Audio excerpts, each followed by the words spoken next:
നിമിഷം വരെ ആവേശം നിറഞ്ഞ സെമി ഫൈനലിൽ ഇംഗ്ലണ്ടിനെ അട്ടിമറിച്ച് നിലവിലെ ചാമ്പ്യന്മാരായ അർജന്റീന ഫൈനലിലേക്ക് 1-2 ഗോളുകൾക്കാണ് അർജന്റീനയുടെ വിജയം. ഇതോടെ മെസ്സിയും സംഘവും തുടർച്ചയായ 2ാം തവണയാണ് ഫൈനലിൽ ഇടം പിടിക്കുന്നത്. മത്സരത്തിലെ നിർണായകമായ 2 ഗോളുകൾക്കും വഴിയൊരുക്കിയത് ലയണൽ മെസ്സിയാണ്. മത്സരത്തിന്റെ 55ാം മിനിറ്റിൽ മോർഗൻ റോജേഴ്സിന്റെ പാസിൽ നിന്ന് ആന്റണി ഗോർഡൻ നേടിയ ഗോളിലൂടെ ഇംഗ്ലണ്ടാണ് ആദ്യം മുന്നിലെത്തിയത്. എന്നാൽ തോൽവി മുന്നിൽ കണ്ട അർജന്റീന തിരിച്ചടിച്ചു. 85ാം മിനിറ്റിൽ എൻസോ ഫെർണാണ്ടസ് തൊടുത്ത തകർപ്പൻ ലോങ് റേഞ്ചർ ഇംഗ്ലീഷ് വലയിൽ പതിച്ചു.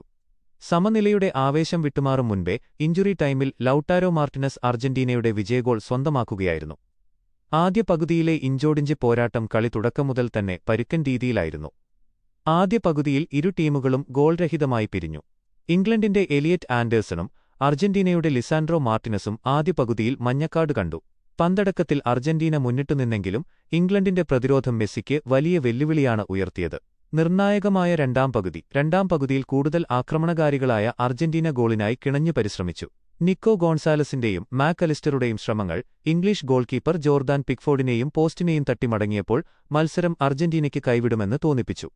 എന്നാൽ അവസാന മിനിറ്റുകളിൽ മെസ്സി തന്നെ കളി നിയന്ത്രിച്ചതോടെ അർജന്റീന വിജയം പിടിച്ചെടുക്കുകയായിരുന്നു. ജൂലൈ 20 നടക്കുന്ന കലാശപ്പോരാട്ടത്തിൽ യൂറോ ചാമ്പ്യന്മാരായ സ്പെയിനാണ് അർജന്റീനയുടെ എതിരാളികൾ.